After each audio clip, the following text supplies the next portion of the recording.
Muy buenas noches, qué placer saludarlos. Hoy es domingo 7 de diciembre del 2025. Estamos en el séptimo día de 31 días de revelación. Déjenme comentarles brevemente cómo surgió este proyecto y cómo lo estoy realizando. Este proyecto surge por el hecho de tener una oportunidad de enfatizar en la importancia de la palabra de Dios y leerla entera en un año es lo menos que podemos esperar de cada uno de nosotros que nos llamamos creyentes, que nos llamamos cristianos. Y con el fin de celebrar con todos aquellos que desde hace algunos años nos hemos comprometido en ese sentido, estamos grabando esta serie de videos. En realidad esta serie de videos no tiene un equipo de producción atrás, seguramente es notorio. Es un esfuerzo personal, es un esfuerzo que yo hago en los pocos momentos libres que tengo y sin embargo lo hago con muchísimo gusto. Es cansado, son 31 días, sin embargo estoy contento de hacerlo, aunque eso no implica que es un esfuerzo enorme el que hay que hacer. Pero en fin, quería comentarles brevemente, ¿verdad?, cómo es este asunto de los 31 días de revelación. El día de hoy vamos a hablar de un tema que quizá no sea controversial, no hay controversia en él, todos lo conocemos, pero es sumamente importante. Y no deja de ser un pasaje que pudiera poner a cuestionar los hechos que se narran en este pasaje. Me refiero al nacimiento de Jesús. Era como obra del Espíritu Santo a través del vientre de una muchacha de un pueblo pequeño, una muchacha sencilla, que sin haber pedido esa oportunidad es seleccionada por el Señor para aportar en su vientre a la criatura más importante de todos los tiempos en la historia de la humanidad. El Hijo de Dios encarnado en el vientre de María para nacer como un hombre común y corriente y de esa manera eventualmente ofrecerse como el Cordero Pascual, aquel por medio del cual Dios proveyó salvación para toda la humanidad, siempre y cuando, obviamente, aceptemos su llamado y le confesemos como el Señor de nuestra vida. El nacimiento de Jesús como obra del Espíritu Santo es el tema del séptimo día de 31 días de revelación. Este pasaje se narra en Mateo capítulo 1, versículos 18 y 22. Dice, el nacimiento de Jesucristo fue así. Estando desposada María, su madre, con José, es decir, desposada debe entenderse como comprometida, no era un matrimonio consumado, estaban en la etapa de compromiso. Entonces, estando desposada María, su madre, con José, antes que se juntasen, aclara la Biblia, es decir, no habían cohabitado como marido y mujer, se halló que había concebido del Espíritu Santo. José, su marido, como era justo y no quería infamarla, quiso dejarla secretamente. Y pensando él en esto, he aquí un ángel del Señor le apareció en sueños y le dijo, José, hijo de David, no temas recibir a María tu mujer, porque lo que en ella es engendrado del Espíritu Santo es. Y dará a luz un hijo, y llamará su nombre Jesús, porque él salvará a su pueblo de sus pecados. Todo esto aconteció para que se cumpliese lo dicho por el Señor por medio del profeta. Es decir, este es un acontecimiento planeado con muchísima anticipación. Cientos de años atrás, el profeta Isaías recibió una profecía donde habla de una virgen que concebirá para que a través de su vientre venga el Salvador de la humanidad. Es un pasaje que no como les decía, no es necesariamente contradictorio ni quizás sea un pasaje difícil de entender, pero es un pasaje tan importante que bien vale la pena que estemos hablando de él aquí en 31 días de revelación. El nacimiento de Jesús es obra del Espíritu Santo, de acuerdo a lo que dice Mateo en el versículo 18. Mateo es explícito. La concepción de Jesús no es humana, sino divina. En otras palabras, él enseña que la encarnación no es un accidente histórico, sino un acto soberano de Dios. Jesús no es simplemente un hombre muy espiritual, es de hecho Dios hecho carne desde su concepción. Porque la salvación no viene de abajo hacia arriba. En otras palabras, no hay nada que como seres humanos podamos hacer para ganarnos la salvación.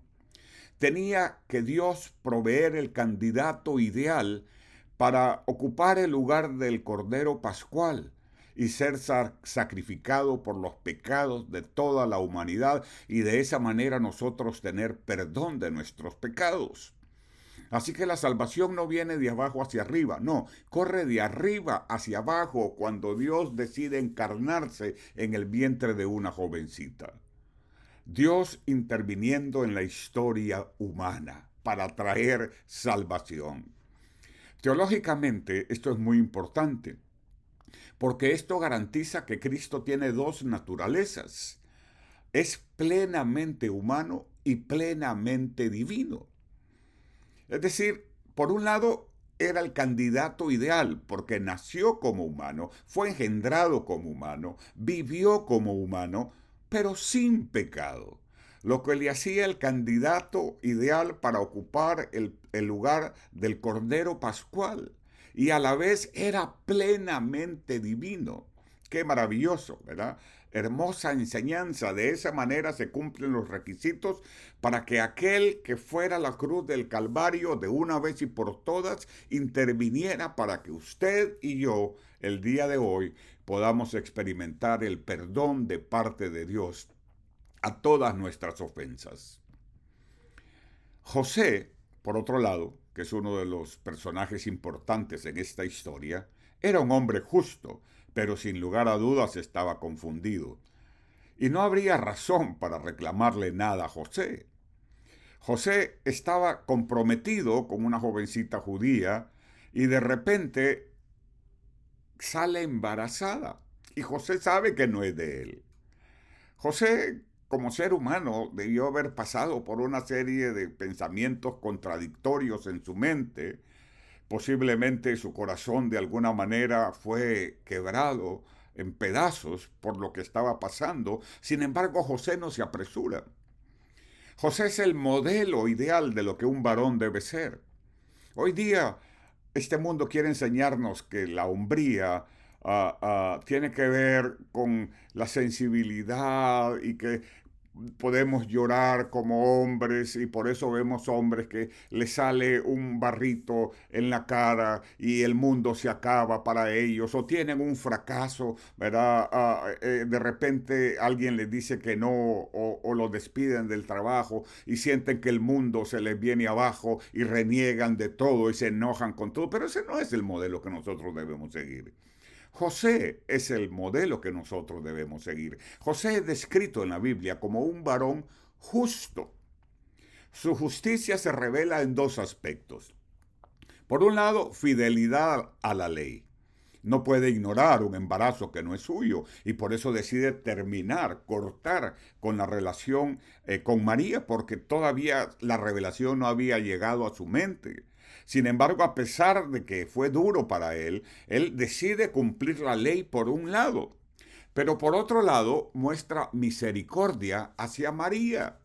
No quiere exponerla a la vergüenza pública ni al juicio público. Esto muestra que la verdadera justicia bíblica nunca es fría ni legalista. La justicia que agrada a Dios siempre incluye compasión. José planea hacer lo correcto, sin embargo, hasta ese momento carece de información que solamente Dios puede darle. El ángel no se le había aparecido todavía. Eventualmente, Dios interviene en la vida de José a través de sueños y le revela su voluntad en el versículo 20.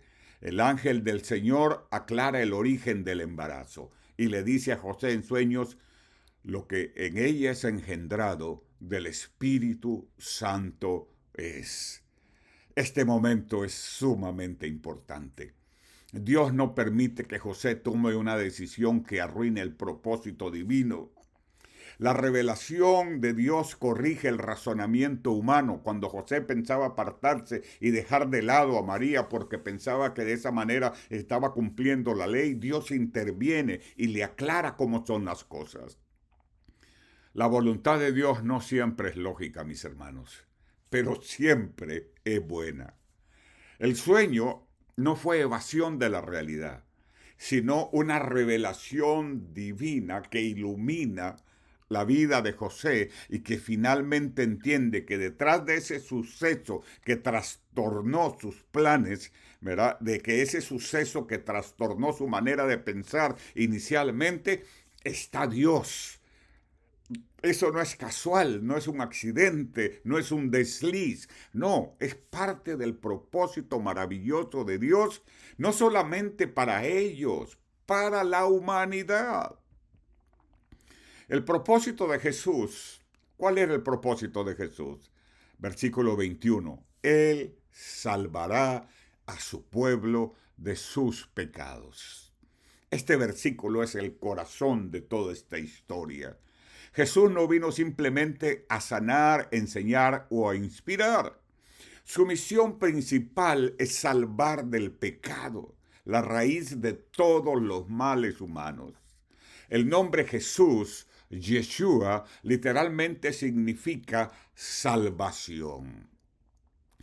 Desde una perspectiva teológica, Mateo establece desde el inicio que Cristo es el nuevo Josué, quien no entra en una tierra prometida física, sino que trae liberación espiritual definitiva que afortunadamente ha llegado hasta nuestros días y ha alcanzado nuestras vidas y nuestras generaciones, y por eso hoy nosotros tenemos un propósito hacia adelante, no solamente nosotros, sino todas las próximas generaciones que vengan después de nosotros. Todo esto ocurrió para cumplir la escritura, dice el versículo 22 y 23. Mateo conecta el nacimiento virginal con Isaías 7:14. La profecía no era solo una señal histórica para Judá, no, tenía un cumplimiento profético, un cumplimiento escatológico. Era un anuncio mucho mayor. Dios mismo vendría a vivir con nosotros como un ser humano. Emmanuel significa Dios con nosotros, no como visita, sino como presencia permanente, encarnada, cercana y salvadora. Teológicamente hablando, el pasaje une una promesa, une una profecía y su cumplimiento, mostrando que Jesús es el centro de toda la historia bíblica. Mateo 1, 18 al 22 nos muestra a un Dios que interviene cuando la lógica humana ya no alcanza. A un José obediente que aprende que la justicia no consiste solo en aplicar la ley, sino en escuchar la voz de Dios. Y a un Cristo cuyo nacimiento rompe todo esquema para mostrarnos que la salvación no nace de esfuerzos humanos, sino del Espíritu Santo. En Navidad no celebramos un mito, sino un misterio.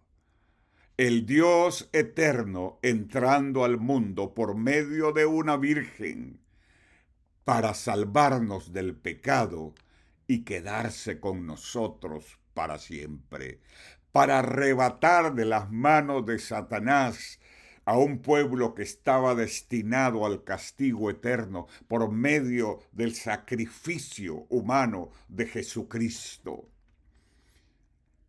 Aquella muchachita, cuando aceptó una misión que ella no había elegido para sí, que ella no entendía plenamente, en realidad estaba siendo una de las protagonistas más importantes en el milagro más grande sobre la faz de la tierra, la salvación del mundo de los pecados.